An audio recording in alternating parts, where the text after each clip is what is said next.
우리가 매일 마시는 물, 수영장에서 첨벙거리는 물, 비 오는 날 우산에 떨어지는 물방울까지 전부 어디서 왔을까요? 놀랍게도 지구가 처음 태어났을 때는 물이 한 방울도 없었습니다. 뜨겁게 펄펄 끓는 용암 덩어리였거든요. 그런데 지금 지구 표면의 70%가 바다로 덮여 있잖아요. 이 어마어마한 양의 물이 도대체 어디서 날아온 걸까요? 정말 신기한 이야기를 해볼게요. 먼저 지구가 어떻게 태어났는지부터 알아야 해요.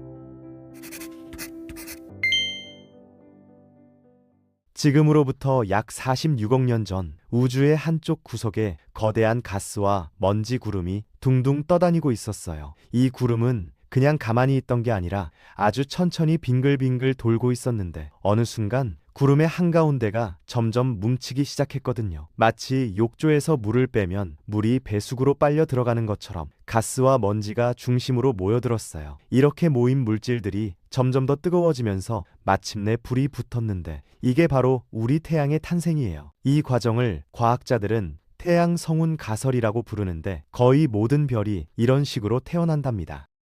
태양이 만들어지고 나서도 주변에는 엄청나게 많은 먼지와 가스가 남아 있었어요. 이것들이 태양 주위를 원반 모양으로 돌고 있었는데 마치 피자 반죽을 빙글빙글 돌리면 납작하게 펴지는 것처럼 생겼죠. 과학자들은 이걸 원시 행성계 원반이라고 부르는데 쉽게 말하면 행성들의 재료가 되는 거대한 먼지 원반이에요. 이 원반 안에서 먼지 알갱이들이 서로 부딪히고 붙으면서 점점 커졌거든요. 처음에는 모래알만 했던 게 조약돌이 되고 조약돌이 바위가 되고 바위가 산만해지더니 나중에는 지구처럼 커다란 행성이 된 거예요. 이 과정을 강착이라고 하는데 마치 눈사람을 만들 때 눈덩이를 굴리면 점점 커지는 것과 비슷해요.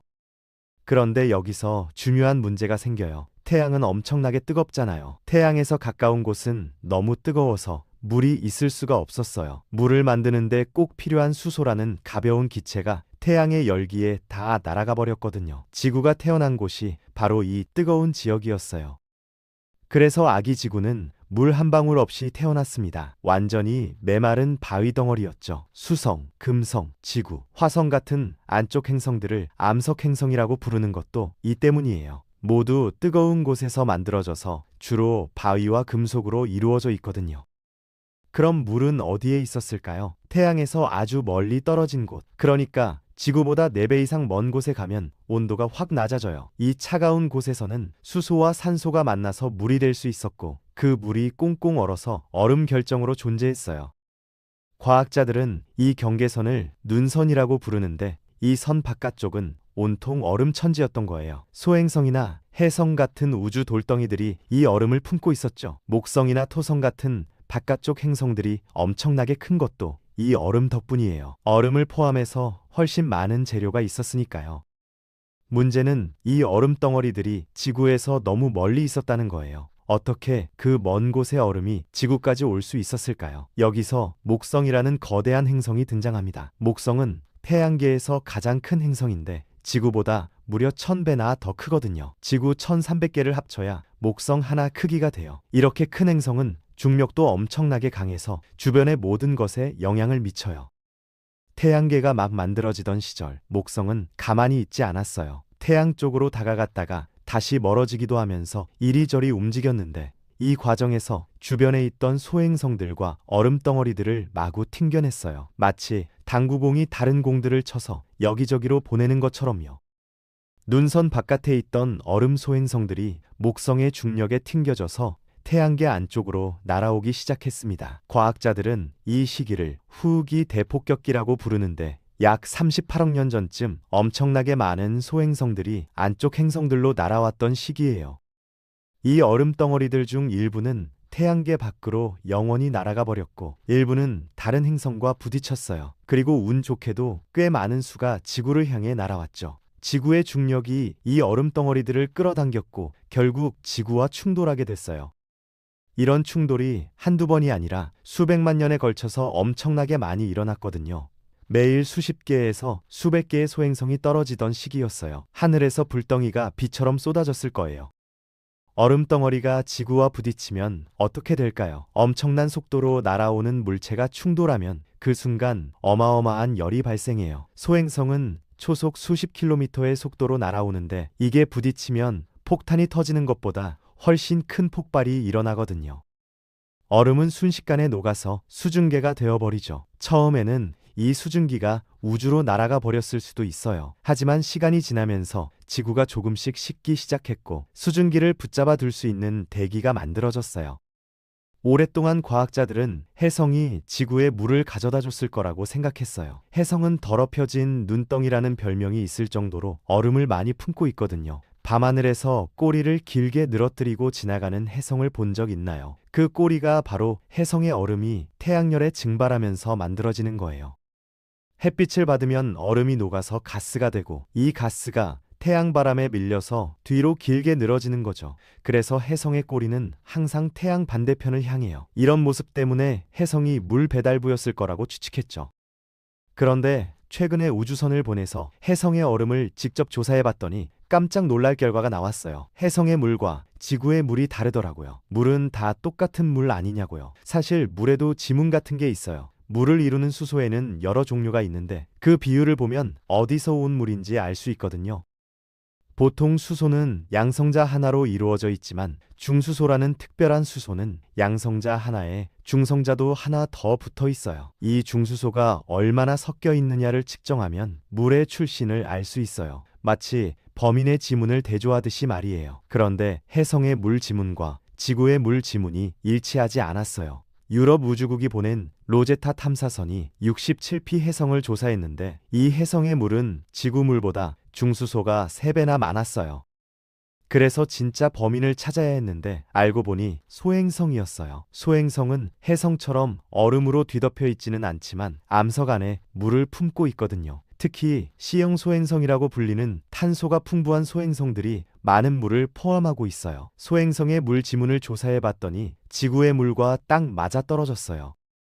결국 지구의 바다를 채운 건 혜성이 아니라 소행성이었던 거예요. 수백만 년 동안 수없이 많은 소행성들이 지구와 충돌하면서 조금씩 물을 가져다 줬고 그게 모여서 지금의 거대한 바다가 된 거죠. 재미있는 증거가 하나 더 있어요. 지구 표면에는 금이 꽤 많이 있잖아요. 사람들이 금광을 캐고 강바닥에서 사금을 채취하기도 하고요. 그런데 사실 금 같은 무거운 원소는 지구가 만들어질 때 중심부로 쏙 빨려 들어갔어야 해요. 지구 한가운데에는 철로 된 핵이 있는데 금은 철과 친해서 같이 가라앉거든요. 무거운 물질은 중력 때문에 아래로 내려가니까요.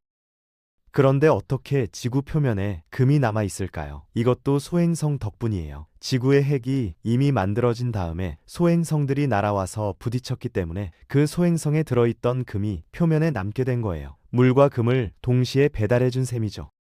과학자들이 계산해 보니 지구 표면에 있는 모든 귀금속이 소행성 충돌로 온 것이라고 해요. 만약 소행성 충돌이 없었다면 우리는 금이나 백금 같은 귀금속을 구할 수 없었을 거예요.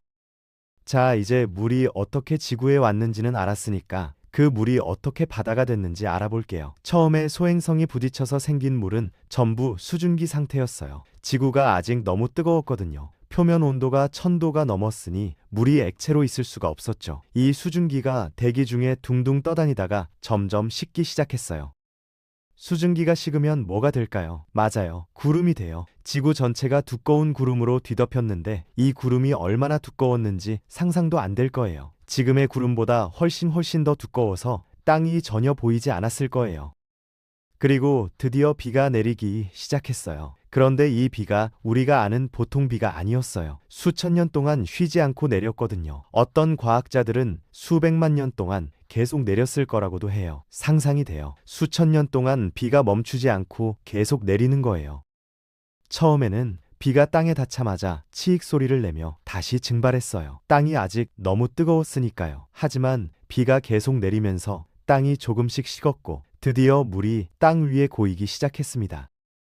물은 높은 곳에서 낮은 곳으로 흐르잖아요. 화산이나 산에서 흘러내린 물이 골짜기로 모였고 골짜기가 점점 물로 차올랐어요. 처음에는 웅덩이였던 게 연못이 되고 연못이 호수가 되고 호수들이 서로 넘쳐서 연결되면서 결국 바다가 됐어요. 지구 최초의 바다가 탄생한 거예요. 과학자들은 이 최초의 바다가 약 40억 년 전쯤 만들어졌다고 생각해요.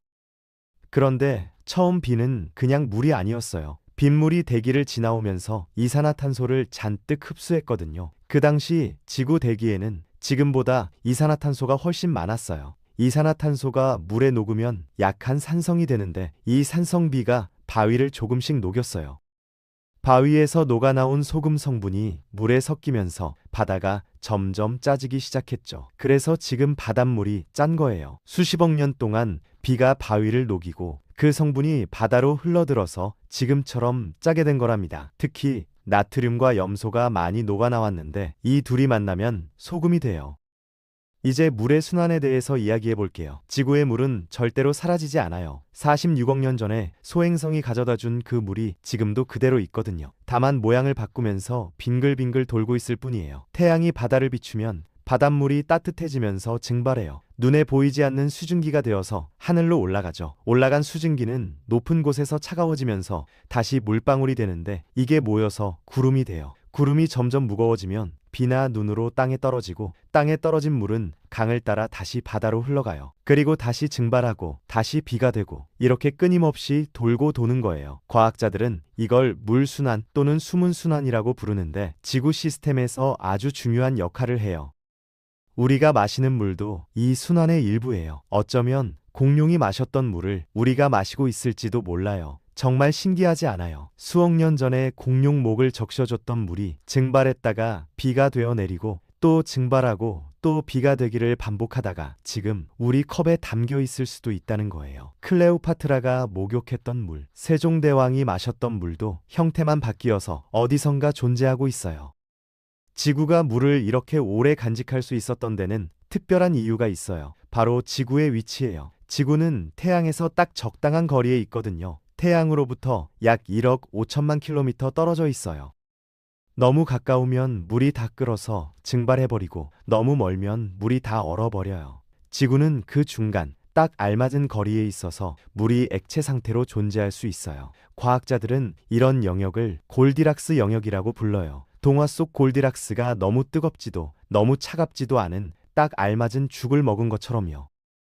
지구에는 또 하나의 비밀 무기가 있어요. 바로 자기장이에요. 지구 중심에는 뜨거운 철이 빙글빙글 돌고 있는데 이게 거대한 자석 역할을 해요. 이 자기장이 지구를 보호하는 보이지 않는 방패가 되어주거든요. 태양에서는 태양풍이라는 게 항상 불어오는데 이 바람은 대기와 물을 우주로 날려버릴 수 있어요. 고에너지 입자들이 초속 수백 킬로미터의 속도로 날아오거든요. 하지만 지구의 자기장이 이 태양풍을 막아줘서 물을 지킬 수 있었어요. 자기장이 태양풍을 지구 주변으로 휘게 만들어서 대부분 비껴가게 하는 거예요. 그런데 화성은 그렇지 못했어요. 옛날에 화성에도 물이 있었거든요. 화성 표면을 자세히 보면 강이 흘렀던 흔적이나 바다가 있었던 것 같은 지형이 남아있어요. 골짜기며 삼각주 같은 게 보여요. 그런데 지금 화성은 완전히 메마른 사막이잖아요. 어떻게 된 걸까요? 화성은 지구보다 훨씬 작아요. 지구의 절반 정도밖에 안 되죠. 작은 행성은 빨리 식어버려요. 화성 중심의 뜨거운 철이 식어버리면서 자기장이 사라져버렸거든요. 자기장이 없으니까 태양풍을 막을 수가 없었고 수억 년에 걸쳐서 대기와 물이 조금씩 우주로 날아가 버렸어요. 지금 화성에 남은 건 극지방의 얼음뿐이에요. 정말 안타까운 일이죠. 어쩌면 화성에도 생명이 있었을지 모르는데 물을 잃으면서 생명도 사라졌을 거예요. 우리 지구가 얼마나 특별한지 이제 좀 느껴지나요? 태양에서 딱 알맞은 거리에 있고 자기장이라는 보호막이 있고 수십억 년 전에 소행성들이 물을 배달해 줬고 그 물을 아직까지 간직하고 있잖아요. 이 모든 게 우연히 딱 맞아떨어진 거예요. 물은 지구에서 정말 중요한 역할을 해요. 물이 있어서 생명이 태어날 수 있었고, 물이 있어서 날씨가 만들어지고, 물이 있어서 강과 바다가 땅의 모양을 바꿔요. 판이 움직이는 것도 물이 윤활유 역할을 해서 가능한 거예요. 물이 없었다면 지구는 화성처럼 죽은 행성이 됐을 거예요. 물은 정말 신기한 물질이에요. 대부분의 물질은 얼면 더 무거워져서 가라앉는데 물은 반대로 얼음이 되면 더 가벼워져서 뜨거든요. 이게 왜 중요하냐면 겨울에 호수가 얼 때 위에서부터 얼잖아요. 만약 얼음이 가라앉았다면 호수 바닥부터 얼었을 테고 그러면 물고기들이 다 죽었을 거예요. 얼음이 뜨기 때문에 아래쪽 물은 얼지 않고 물고기들이 겨울을 날 수 있는 거예요. 또 물은 온도 변화에 강해요. 쉽게 뜨거워지지도 않고 쉽게 차가워지지도 않거든요. 이걸 비열이 크다고 하는데 이게 지구 기후를 안정시키는데 정말 중요해요. 바다가 낮 동안 태양열을 흡수했다가 밤에 천천히 내뿜으면서 온도 차이를 줄여주거든요. 바다가 없었다면 낮에는 너무 뜨겁고 밤에는 너무 추웠을 거예요.